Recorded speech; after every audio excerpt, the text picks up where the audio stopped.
शेरविंश महर्षि। महर्षि आप सब कोई आईएएस आईपीएस और आर्मी के वरिष्ठ अधिकारी हैं, कोई कृषि विभाग के अधिकारी हैं महर्षि। महर्षि इन सब के लिए आपका कोई मार्गदर्शन महर्षि।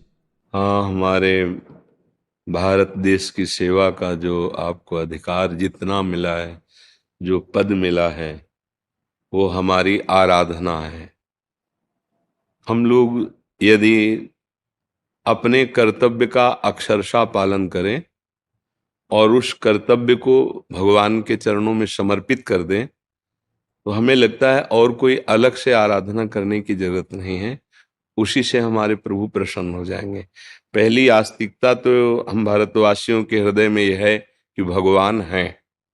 इतना तो है ना, इतना तो पता है कि अब वो कौन है, इतना परिचय भले ना मिले, पर इतना परिचय है कि कोई सबका महान ईश्वर है, भगवान है। इसे आस्तिकता कहते हैं। अस्ति माने है। इतना स्वीकार करने से ही हमारे परमार्थ की बातें फिर शुरू हो जाती हैं। अगर यही नास्ति तो फिर हमारी वार्ता नहीं होती। हमारी वार्ता अस्ति से होती है। आस्ति, वो है। अब वो कौन है? वो कोई भी नाम रूप से पुकारा जाए, वो मेरा है। क्योंकि जिस शरीर को मैंने मेरा माना, ये परिणाम में अगर अपना नहीं समझ में आया तो दूसरों का देख लो, किसी का नहीं हुआ। आगे देख लो, बड़े बड़े पदों में विराजमान बड़े बड़े महात्माओं का, बड़े बड़े दुरात्माओं का, किसी को शरीर ने, हमने माना इसे, यह माना, हमें अपना नहीं मान रहा है। ये जड़ वस्तु है। इसका परिवर्तन होता चला जा रहा है। बाल्यावस्था से यौवन अवस्था, यौवन अवस्था से जरावस्था, जरावस्था से मृत्यु अवस्था। इसकी अवस्थाएं शरीर की है। मतलब ये मेरा नहीं है। मेरा जो स्वरूप है वो परिवर्तनशील नहीं है। मेरा जो स्वरूप है वो विनाशी नहीं है। नैनम छिन्दन्ति शस्त्राणि नैनम दहाति पावका न चैनम क्लेदयन्त्यापो न शोष्यते। मेरा जो स्वरूप है उसमें न जागृत है, न स्वप्न है, न निद्रा है। क्योंकि तीनों का वो अनुभव करता है। जागृत में मैं, स्वप्न मैंने देखा, सुषुप्ति में बहुत अच्छा सोया। वो अगर वो सोया था तो जानता कैसे है? वो सर्वज्ञ कभी सोता नहीं है। वो तीनों अवस्थाओं से परे और उन तीनों अवस्थाओं का दृष्टा है। वही मेरा स्वरूप है। जो मेरा स्वरूप है वही भगवत स्वरूप है असलियत में। उसे प्रेम भाव के कारण द्वैत करके खेला जाता है। वो क्या, एक ही जैसे 1000 घड़े में 1000 सूर्य दिखाई दे रहे हैं तो सूर्य 1000 नहीं हो गए, उनका प्रतिबिंब है। घड़े फोड़ने से जैसे सूर्य पर कोई भी असर नहीं होता, ऐसे जो मैं है ना, उस पर इस जन्म मृत्यु का दुख सुख का कोई असर नहीं होता। पर फंस गए, इस स्वरूप को भूल गए। देखो, जन्म मृत्यु के चक्र में फंस गए। कैसे फंस गए? शरीर को मैं मान करके। अब शरीर को मैं मानने के कारण इंद्रिय सुख हमारा भोग बन गया। अच्छा अच्छा देखने को मिले, खाने को मिले, पीने को मिले, भोगने को मिले, सम्मान आदि, ये सब शरीर के हैं। इनसे मैं का कोई संबंध नहीं। अगर मैं का संबंध माने तो सब नाटक है।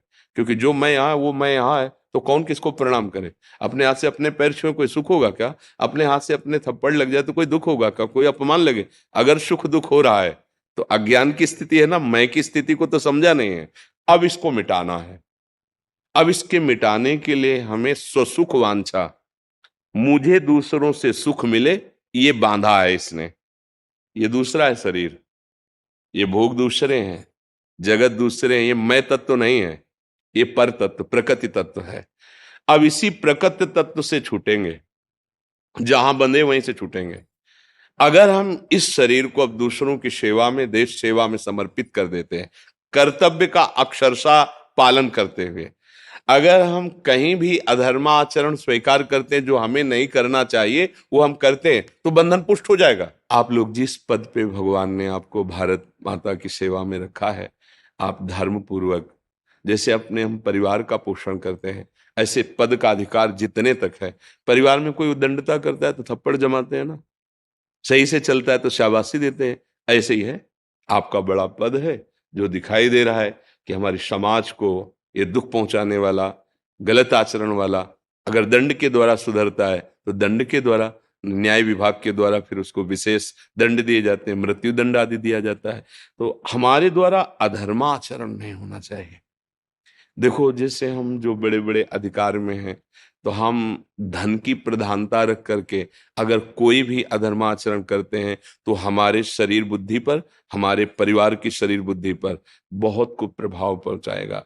ये अपने लोग अगर चूक कर दिए तो फिर सेवा नहीं बन पाएगी और हानि हो जाएगी।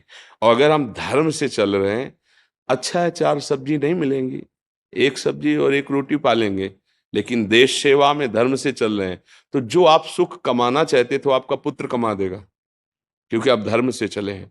वो आगे ऐसी उन्नति को प्राप्त होगा कि आपको ही देखने को मिलेगा कि जो आप चाहते थे वो आपको दिखाई दे रहा है, क्योंकि धर्म से चले हैं। और अगर अधर्म से बहुत सा धन संग्रह भी कर लिया जाए तो जब जब आप अपने घर आएंगे ना, तो आप जलेंगे, ऐसा दृश्य होगा घर का। पत्नी, पुत्र, परिवार में ऐसी संकटपूर्ण परिस्थिति होगी जिसे देखकर आप अशांत हो जाएंगे कि जिसके लिए कमाया था वो सब मेरे आगे विपरीत दिखाई दे रहा है। इसलिए सबसे प्रार्थना है, अलग से साधना करने की आप लोगों को आवश्यकता नहीं। हाँ, उठते बैठते चलते फिरते जितना बन सके नाम स्मरण करिए प्रभु का। भगवान दोनों बातें कही, मामुनिस्मर और युद्ध च, अपने कर्तव्य का पालन और नाम जप। अगर ये दो होते रहे तो भगवान की कृपा से जो मानव देह मिला है, जो अधिकार मिला है, यहाँ भी सुख और सम्मान मिलेगा और भगवान के सामने भी हमें पहुंचाया जाएगा। अगर हम अपने प्रभु के सामने पहुंच गए तो मनुष्य जीवन का लाभ हो गया। साधन धाम मोक्ष कर द्वारा, पाए न जे परलोक सम्हारा। जब सिकंदर सबको विध्वंस करते हुए, धन संपत्ति एकत्रित करते हुए विजयश्री को प्राप्त हो रहा था, बड़ा गर्व से फूला हुआ जा रहा, तो कुछ महात्मा जन आगे मिले, नाचने लगे। तो उसने सबको रुका और नजदीक, क्यों नाच रहे हो, क्या मेरे को देखकर नाच रहे? बोले हाँ, आपको देखकर नाच रहा हूं। आप बड़े बलवान हैं, बड़े वीर हैं और आपका भय है। मैं गरीब हूं, मेरे पास जो वस्त्र हैं फट जाते हैं तो सुई की जरूरत होती है, तो मैं एक सुई धागा रखता हूं। सुना है कि मृत्यु सबकी आती है, तो मैं भी मरूंगा, पर आप तो वीर बहादुर, सबको मारते हैं, आप ये सुई धागा मुझे दे देना परलोक में। तो उसने कहा, तुम महात्मा कैसे हो, जब ये भी नहीं जानते कि सुई धागा भी नहीं जा सकता, तो आप ऐसा आदेश क्यों करते हैं? बोले, ये हम तुम्हें समझाना चाहते थे, लाखों लोगों की हत्या कर रहे हो और जाएगा सुई भी नहीं, धागा भी नहीं, तो तुम यहां से क्या लेके जाओगे? धर्माचरण करते, लोगों को सुख पहुंचाते, लोग तुम्हारी जय जयकार करते, तुम्हारी वीरता दूसरों की रक्षा के काम में आती, तुम्हारी बुद्धि दूसरों को सुख देने के काम में आती, तो तुम दूसरों को दुख और हिंसा कर रहे हो। ले जाना यहां से एक सुई भी नहीं है। बस उसी दिन सावधान हो गया और कहा, जब मेरा शरीर छूटे तो विमान से बाहर हाथ कर देना कि सिकंदर जैसा बलशाली राजा भी कुछ नहीं लेके जा पाया। इसलिए कभी भी अधर्माचरण न करे, कभी किसी को दुख न पहुंचाए। बहुत छोटी जिंदगी है, जैसे 100 वर्ष। तो जानते हो 100 वर्ष कितने? ब्रह्मलोक में कमल की पंखुड़ी को ऐसे छेदा जाए, 1 वर्ष हो गए यहाँ के। जब वो बछड़ों का और सखाओं का अपहरण किया था ना ब्रह्मा जी ने, उस समय इसका वर्णन आया है कि ब्रह्मलोक में एक कमल की पंखुड़ी ऐसे छेदी गई तो यहाँ का 1 वर्ष हो गया। अब बोलो, अपने 100 वर्ष कितने हैं? ब्रह्मा जी के सामने मच्छर जैसा जीवन हमारा है। अगर इस जीवन में भगवत प्राप्ति न हुई, धर्म ना हुआ, भजन रूपी धन न हुआ, 4 लोग तुम्हें भाव से न चिंतन करें कि यार बहुत सुंदर अधिकारी थे, बहुत समाज सेवा में तत्पर थे, तो फिर हमारे जीवन का मतलब क्या रह गया? धर्मात्मा पुरुष अपने यश की रक्षा के लिए अपने प्राणों का भी विसर्जन कर देते हैं। तो अब पहले हमारे दिमाग से हट जाना चाहिए कि धन के द्वारा सुख मिलता है, नहीं, धर्म के द्वारा सुख मिलता है। अगर हमारे शास्त्रों में वर्णन है, धर्म अर्थ काम मोक्ष, धर्म और मोक्ष के बीच में दोनों को रखा गया है, अर्थ और कामनाएं। अगर आप धर्म से अर्थ कमाएंगे तो उनकी कामनाओं की पूर्ति मोक्ष तक ले जाएगी, और अगर पहले धन रख दिया फिर धर्म नहीं हो पाएगा। जिनको ये भ्रम है कि धन से धर्म होता है, वो ठीक नहीं समझते हैं। धर्म से धन की प्राप्ति कीजिए, फिर 4 रोटी है, एक रोटी की भूख रखकर किसी दूसरे को दे दोगे, वो धर्म माना जाएगा। अधर्म के द्वारा कमाया हुआ भंडारा करने पर भी दुर्गति नहीं रुकेगी, क्योंकि जो जो खाएगा उसकी बुद्धि भ्रष्ट होगी, उसका भी अपराध लगेगा। इसलिए बहुत बढ़िया अवसर ठाकुर जी ने दिया है। आप जो जहां हैं अपने पद में स्वस्थ रहते हुए हमारे समाज की सेवा, हमारी देश सेवा में धर्म पूर्वक चले और नाम जप करें। इससे जीवन मंगल हो जाएगा, परम कल्याण में हो जाएगा। इसलिए नाम जप करें, भगवद आश्रित रहें, और आप लोग कोई व्यसन कभी ना करें। अगर भूल से कहीं ऐसा कुछ हो व्यसन का, तो नहीं करना चाहिए, क्योंकि व्यसन न स्वास्थ्य ठीक रखता है न बुद्धि ठीक रखता है। जो हम व्यसन में अर्थ लगाते हैं वो किसी बीमार की सेवा में लगा दें, किसी गरीब की सेवा में लगा दें, किसी ऐसे असहाय की सेवा में लगा दें जिनको आवश्यकता है। हमारी तो चाहे कि हमारा देश, हमारा विश्व, हमारा जन समुदाय व्यसन रहित हो, गंदी आदतों से रहित हो, और स्वस्थ लाभ प्राप्त करके भगवान का भजन करते हुए अपने कर्तव्यों का पालन करे। आज हमें बहुत दुख होता है, नई समाज के बच्चे जो आदमी को ना माता पिता का अपमान कर रहे हैं। माता पिता की देख, हमें तो ऐसे वयोवृद्ध मिले जिनको घर से निकाल दिया गया। जब तुम अपनी सुरक्षा नहीं कर सकते तो प्राणों का पोषण करा, आपके तुम्हारी सोच उठाई, तुम्हारी लघुशंका अपने ऊपर कराई, अब उनकी अवस्था आ रही है सहने के लिए, तुम उनको त्याग रहे हो। भले पढ़े लिखे हो तुम, भले खूब पैसा कमा, उसका प्रयोग करो। विद्या तो विनय प्रदान करती है, ये उद्दंडता कैसे हमारे समाज में आ रही है।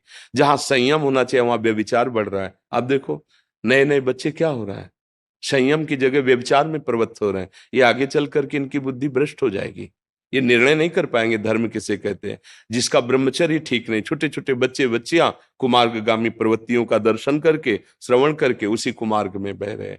हमें लगता है कि आप लोग जैसे बड़े पदों में हैं, तो ऐसा करना चाहिए कि समाज को, जो विद्यार्थियों का जीवन, कुछ ऐसा एक पढ़ाई में विषय रखना चाहिए जिससे उनको इसका पता चले। छोटे छोटे नई अवस्था के बच्चे ऐसे विकारों से ग्रस्त ब्रह्मचर्य का नाश कर रहे हैं, इनका भावी जीवन बहुत अमंगलमय होगा। जैसे छोटी छोटी बच्चियों का स्वभाव बिगड़ता चला, ये कहीं पत्नी व्रत, पातिव्रत, ये सब नहीं हो पाएगा। तो फिर पति पत्नी में प्यार नहीं तो गृहस्थी कैसे चलेगी? फिर क्या, वो अपने मार्ग में, अपने मार्ग में क्या जीवन रह जाएगा? पवित्रता नहीं, धर्म नहीं। अब बड़ा डर लग रहा है, जो आज की पीढ़ी का हमारा समाज बहुत बिगड़ता है। छोटे छोटे बच्चे व्यसन कर रहे हैं, गंदी आदतों में फंस रहे हैं।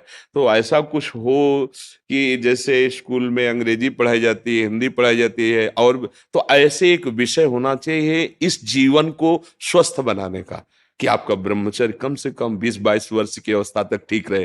कोई ऐसे क्रियाएं ना करे, जैसे छोटे छोटे बच्चे सीख गए हैं ना क्रियाएं, और उनका डॉक्टर लोग सपोर्ट करते हैं कि आपका स्वास्थ्य इससे, कैसी बुद्धि भ्रष्ट है।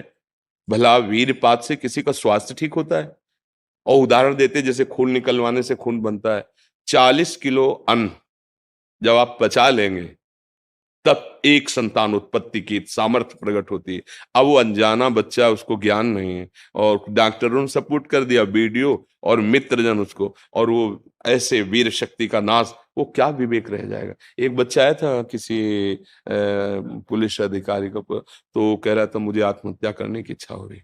वो खुल के कह रहा था, हस्त मैथुन करता रहा इसलिए मेरी दुर्दशा ऐसी हो। तो कुछ ऐसा विधान होना चाहिए जो हमारे विद्यालयों में नवीन बच्चों को शिक्षा दी जाए, ब्रह्मचर्य समझाया जाए, उसका महत्व समझाया जाए, माता पिता का नमस्कार करना, प्रणाम करना, उनका आशीर्वाद कितना जीवन में उन्नति प्रदान करता है, माता पिता की सेवा करना कितना उन्नति प्रदान, ऐसी शिक्षा देनी चाहिए। और अपने को स्वयं संयम में रख करके अपने देश का, अपने परिवार का मंगल हित चाहे, तो भगवान का आश्रय लेकर धर्म पूर्वक चले। साधना वाजपेयी जी। राधे राधे। राधे राधे महाराज जी, आपके चरणों में प्रणाम। महाराज जी, जब से हम बीमार पड़े हैं तब से मुझे अपने दोनों बच्चों के बारे में सोच के मृत्यु से बहुत भय लगता है कि मैं माँ का कर्तव्य पूरा कर पाऊंगी कि नहीं। वैसे हम भगवान की कृपा से कभी डरे नहीं, बट आज हाँ, बहुत वो डर लग रहा है। सोचना तुम्हारा व्यवहारिक ठीक है। व्यवहारिक इसलिए कह रहे कि व्यवहार में सबको लगता है ना, कि मान लो बच्चे अभी, तो फिर मैं हूं तो उसको पढ़ा लिखा रही हूँ जैसे भी उनको, मेरे से ये व्यवहारिक तो ठीक, परमार्थिक सोच में नहीं ठीक। वो अनंत महिमा वाला भगवान पूरी सृष्टि का पालन पोषण कर रहा है, तुम्हारे बच्चों का भी पालन पोषण करेगा, पक्का वही करता है। देखो बचपन से निकले थे, 13 वर्ष की अवस्था थी, आज तक वही पालन पोषण करता रहा। ना हमारे खाने की व्यवस्था थी, ना रहने की व्यवस्था थी, ना कोई मित्र था, ना कोई स्थान। पूरा लंबा जीवन इतना, और भ्रमण करना है। कभी 1-2 वर्ष एक जगह रुक गए, कभी ऐसा तो नहीं, तो बराबर भ्रमण करना। वो हर जगह मुझे दुलार करते मिला है। कभी जैसे लोग कोई से उद्दंड, तो उपदेश अंदर से मिला, ए सहो, ये सहने के लिए, तुम्हारे अहंकार का नाश करने के लिए मैंने भेजा है इसको। तो बस आपका भेजा हुआ हर विधान अमृत है प्रभु। अगर हम ऐसा सोचते हैं कि हम ही बच्चों का पालन पोषण करते, तो व्यवहारिक तो ठीक है, लेकिन आध्यात्मिक बात ठीक नहीं है। क्योंकि सबका भरण पोषण भगवान। गर्भ में आप क्या पोषण कर रहे थे अपने बच्चे का? वही तो कर रहा था ना। गर्भ में आप क्या व्यवस्था कर रहे थे? गर्भ के जब बाहर आया, तो बिना किसी प्रयास के उसके पोषण के लिए स्तनों में दुग्ध आ गया, जबकि वो अन्न नहीं पचा सकता। तो कितना गर्म, कितना मीठा, कितना उसको, वो पहले से व्यवस्थित है, और वो पीकर हष्ट पुष्ट होता है। तो विचार करो, जो गर्भ में पोषण किया, गर्भ के बाहर आने पर तो भोजन व्यवस्था कर दी ना। देखो, उसको पीना किसने सिखाया? सहज में वो पान कर ले। वो छोटा बच्चा, उसको सिखाना थोड़ी पड़ा है। वो बहुत सर्वज्ञ प्रभु है। जिस समय जैसी व्यवस्था चाहिए, विश्वास करो, तुम्हारे ना होने पर भी तुम्हारे बच्चों की वैसे ही उन्नति, वैसे ही भरण पोषण जैसे तुम्हारे सामने हो। तुम्हारे सामने तुम निमित्त हो, जब तुम हट जाओगी तो वो किसी रूप में आकर संभाल लेगा। वो पूरी सृष्टि को संभाल रहा है। और जो दुर्गति होनी तो तुम्हारे सामने हो जाएगी, तुम रोक नहीं पाओगी। जो सदगति होनी, तो तुम चाहे उसके विरोध में खड़ी जाओ, फिर भी उसकी उन्नति हो जाएगी। हम कई बार ये दृष्टांत सुना चुके हैं। एक सोझा जी नाम के गृहस्थ थे, उनका चरित्र है भक्तमाल जी में। वो महाभागवत थे। उनका ब्याह हुआ, पत्नी हुई, एक संतान हुई। जब संतान हुई तो उनको, पत्नी को प्रसव पीड़ा में बहुत कष्ट होता है। उसका रोना चिल्लाना ये सब सुन करके जब प्रसव हो गया, बच्चा कुछ समय का हो गया, तो उनका जीवन में दोबारा मैं गर्भ धारण करने की चेष्टा नहीं करूंगा, क्योंकि बहुत कष्ट होता है। और अब मैं ऐसे संसार से विरक्त भाव में भजन करना चाहता हूं। अब नहीं। पत्नी से प्रार्थना की कि तुम्हारा पाणी ग्रहण किया है, इसलिए तुमसे हम अनुमति मांगते हैं, या हमारे साथ चलो। अगर आप, तो घर में सब सुख सामग्री है, बच्चा है, आप पालन पोषण करो, पर मैं विरक्त होकर आज से भगवान का भजन करूंगा। यदि आप कहती हो कि पाणी ग्रहण किया, तो हमारे हाथ में हाथ मिलाओ, चलो, जैसे मैं रहूंगा वैसे रहना होगा, पर साथ में कुछ नहीं, कोई नहीं, और भजन करना होगा। तो उन्होंने कहा, मैं आपके बिना तो रह ही नहीं सकती, आपके साथ चलूंगी। तो चली। जब गांव के बाहर निकली, जंगल में पहुंची, तो देखा थोड़ा धीमी चाल है। तो उनका, जल्दी से आओ ना, तो देखा गोद में बच्चा है। तो पलट उनका कहा था कि हमारे साथ अन्य कोई नहीं चलेगा, सिर्फ आपकी अनुमति है, आप बच्चा ले। तो बोले, नवजात शिशु, इसको कहाँ छोड़े, इसको कौन पालन पोषण करेगा? तो उन्होंने कहा, सब जीव जंतुओं का पालन पोषण करता है, वही भगवान करेगा। या तो वापस हो जाओ, या बच्चा यहीं छोड़ दो। तो कैसे छोड़, उनका भगवान का भरोसा, छोड़ यहीं बच्चा या वापस जा। वो महाभागवत थे, पर पत्नी अपने पति को भगवान मानती थी। छोड़ दिया बच्चा वहां। 12 वर्ष तक भजन साधन, एकांत तीर्थों में भ्रमण। जब उन्होंने अपनी पत्नी की तरफ देखा, तो उसको एकांत में बार बार क्या हुआ होगा मेरे बच्चे का। तो उनका, चलो, आज तुम्हारे अंदर जो बार बार एक प्रश्न रहता है, उसका उत्तर दिला देते हैं। अपने गांव में आए और बाहर बैठ गए। तो 12 वर्ष में दाढ़ी बाल ऐसे तो कोई पहचान नहीं। तो उन्होंने पूछा कि यार, तुम्हारे गांव में एक सोजा जी थे, सुना वो संत बन गए, तो उनके कोई संतान थी, क्या हुआ आपको पता है? तो उनका, अरे भाई, उनके भाग्य क्या कहने। सोझा जी को जब जाते हुए सुना, तो यहाँ का जो राजा था वो बड़ी श्रद्धा रखता था, तो उसने घुड़सवार दौड़ाए। सोझा जी तो मिले नहीं, लेकिन उनका लड़का मिल गया जंगल में, उसको उन्होंने रख लिया। उनके कोई लड़का नहीं था, तो अब युवराज पद पर वो है। बोले, अच्छा अच्छा अच्छा, और वापस हो गए। पत्नी इसका देखा, घर में रहते तो हम गरीब किसान थे, लड़के को क्या बना पाते, लेकिन भगवान के हुए तो क्या बना, युवराज, और आगे चलकर वही राजा बनेगा। आप चिंता मत कर, चुपचाप भजन कर। ना कोई जंगली पशु पक्षी खा पाया बच्चे को, ना कोई हानि पहुंची, और अरे सर्वरक्षक भगवान, भरोसा भगवान का। तो तुम माँ हो, तुम्हारा सोचना ऐसा ठीक ही है, पर वो मोह के कारण। भगवान विश्व के माता पिता, तुमेव माता च पिता तुम, वो विश्व का पोषण कर रहे हैं। देखो पशु पक्षियों का, कितने सुंदर सुंदर पक्षी, और जंगल में रहते हैं, हष्ट पुष्ट रहते हैं, कोई उनकी दवा करने वाला नहीं। रहीमन बहु भेषज करत, ब्याज न छाणत साथ, खग मृग बसत अरोग, हरि अनाथ के नाथ। उनकी कौन दवा करता है, कौन भोजन, सब हष्ट पुष्ट स्वस्थ। भगवान पूरे विश्व का भरण पोषण करते हैं, आपकी संतान का भी भरण पोषण करेंगे। इस बात से डरो मत, भजन परायण रहो, जब तक श्वास है तब तक उनकी सेवा करते रहो। नहीं, तुम्हारी जहां तक सेवा संपूर्ण भगवान के चरणों में समर्पित कर दो। प्रभु अब आप देखना, हम तो आपके विधान के अनुसार जा रहे हैं, लेकिन ये जो सेवा है आप संभालना, भगवान संभाल लेंगे।